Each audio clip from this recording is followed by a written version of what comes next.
नमस्कार साथियों, कात्यायनी मीडिया में आपका स्वागत है। आज मैं आपको एक रीजनल फिल्म इंडस्ट्री की एक ऐसी बात बता रहा हूँ कि आप सोच में पड़ जाएंगे कि मैं क्या कह रहा हूँ। एक ऐसी प्यारी सी खूबसूरत इंडस्ट्री जिसको कलाकारों ने खुद ही अपने हाथों से बर्बाद कर दिया। वो कौन सी फिल्म इंडस्ट्री थी या कौन सी फिल्म इंडस्ट्री है, इसके बारे में आपको बताऊंगा। तो देखते रहिए मेरे साथ आपका प्रिय कार्यक्रम खजाना यादों।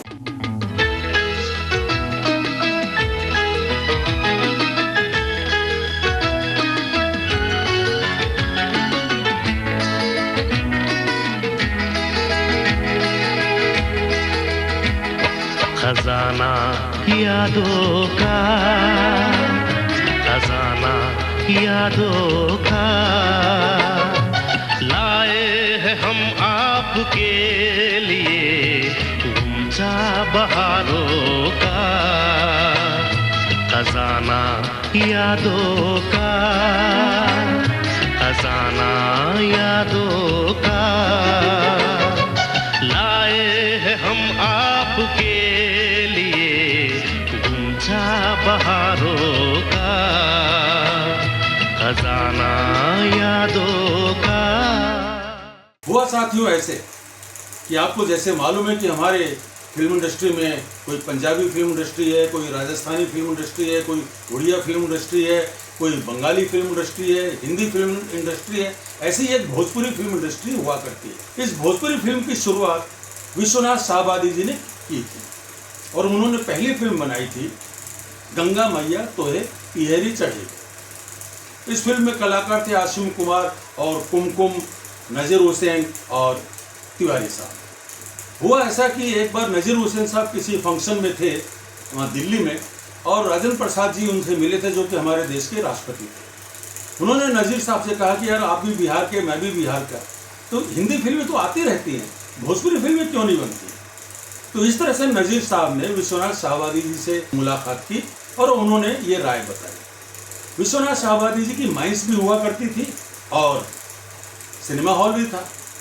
तो उनकी पहली फिल्म जो गंगा मैया तोहे पियरी चढ़े वो जो बनाई थी उन्होंने, वो बहुत ही ज़बरदस्त हिट हुई। इस फिल्म के हिट होने के बाद में उन्होंने देखा कि क्यों ना और आगे फिल्में बनाई जाए, तो उन्होंने और भी फिल्में बनाई। उनको देखते देखते फिर सुजीत कुमार साहब भी भोजपुरी फिल्मों में आ गए, उन्होंने भी फिल्में बनाई और बहुत सी फिल्मों में काम किया। इस तरह से बहुत से लोग आए और भोजपुरी फिल्में बनने लगे। भोजपुरी फिल्में उन दिनों साथियों सामाजिक फिल्में बना करती थी और पारिवारिक फिल्में हुआ करती थी, जिसकी वजह से लेडीज फिल्में देखने बहुत जाते। इस तरह से भोजपुरी फिल्मों में लेडीज, जेंट्स, बच्चे पूरे परिवार के साथ फिल्म देखी जाती थी। लेकिन अचानक 2002 के आसपास ऐसा कुछ हुआ, ये इंडस्ट्री धीरे धीरे पैसे कमाने लग गई, जबरदस्त पैसे कमाने लग गई। लेकिन कहते हैं कि जहां ज्यादा मीठा होता है वो ज्यादा मीठा कड़वा हो जाता है। जिस तरह से कोई बच्चे को आप दूध पिलाएंगे पालने में और बच्चा बोतल से दूध पी रहा है और माँ या कोई परिवार की लेडीज इधर उधर काम में लग जाती है, तो थोड़ी देर के बाद आप देखेंगे बच्चा दूध पी चुका है, लेकिन उसी बोतल से वो बच्चा खेलने लगता है और वो अपने पैरों से उस बोतल को मारने लगता है। इसी तरह से इस भोजपुरी फिल्म का हाल हुआ। जो भी कलाकार आए वो ज्यादातर पढ़े लिखे नहीं थे। उन लोगों ने बस आते ही पैसा कमाना सीखा, पैसा कमाना सीखा। सामाजिक ढंग से जो फिल्में बना करती थी वो इतनी वाहियात फिल्में बनने लग गई, डायलॉग इतने गंदे होने लग गए और गाने इतने अश्लील होने लग गए कि लेडीज धीरे धीरे इन फिल्मों में जाना बंद कर दिया। लेकिन फिर भी ये कलाकार अपने आप को कम नहीं समझते थे। कोई प्रोड्यूसर इनके पास जाए, भाई फिल्म करनी है जी, हम तो 50 लाख लेंगे। बोले साहब 50 लाख लेंगे, इतनी तो रिकवरी नहीं है, क्योंकि भोजपुरी फिल्में बिहार में अच्छी चलती हैं और बंगाल में थोड़ी बहुत चलती हैं, थोड़ी बहुत आसाम में, पंजाब में और बाकी बॉम्बे में।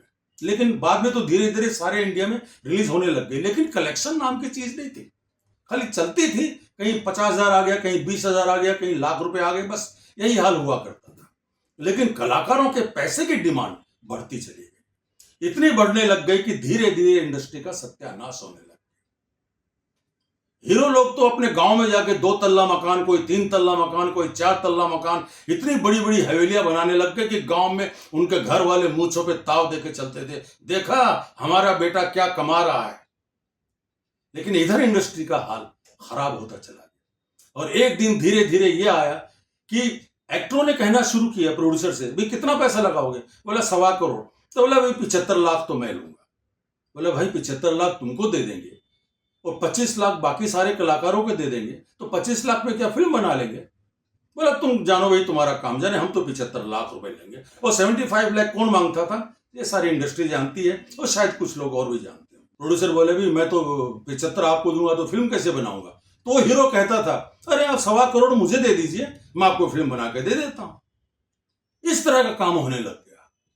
धीरे धीरे प्रोड्यूसर खत्म होने लग गए, सिनेमा हॉल बंद होने लगे, धीरे धीरे ये इंडस्ट्री खत्म हो गई। आज भले ही चल रही है क्योंकि सैटेलाइट में अच्छे पैसे मिल जाते हैं तो थोड़ी बहुत ये फिल्म इंडस्ट्री चल रही है, लेकिन इस फिल्म इंडस्ट्री को खत्म खुद यहाँ के कलाकारों ने किया। डायरेक्टर को मिलता था 3 लाख 4 लाख, एक्टर लेता था 75 लाख 70 लाख 40 लाख 50 लाख। अरे भाई आपकी रिकवरी ही नहीं है। भोजपुरी फिल्म लगती थी, अगर कोई 2-4 साल में एक आध कोई फिल्म चल जाती तो और लोग आते, अरे हम भी चलेंगे, हम भी बनाएंगे। हुआ ये साथियों, धीरे धीरे फिल्म इंडस्ट्री खात्मे की तरफ आने शुरू हो गई। कलेक्शन कमजोर पड़ गए, फिल्म इंडस्ट्री धीरे धीरे बंद होने लग गई। अब किसी की हिम्मत नहीं पड़ रही है कि हम भोजपुरी फिल्म बनाएं, जबकि पहले देखो तो हर कोई आ रहा है गाड़ी में बैठ कर भी हम भोजपुरी फिल्म बनाएंगे, हम भोजपुरी फिल्म बनाएंगे। लेकिन अब ये इंडस्ट्री सूनी हो गई और इसे बर्बाद करने वाले यही एक्टर हैं जिन एक्टरों को आप सब लोग जानते हैं।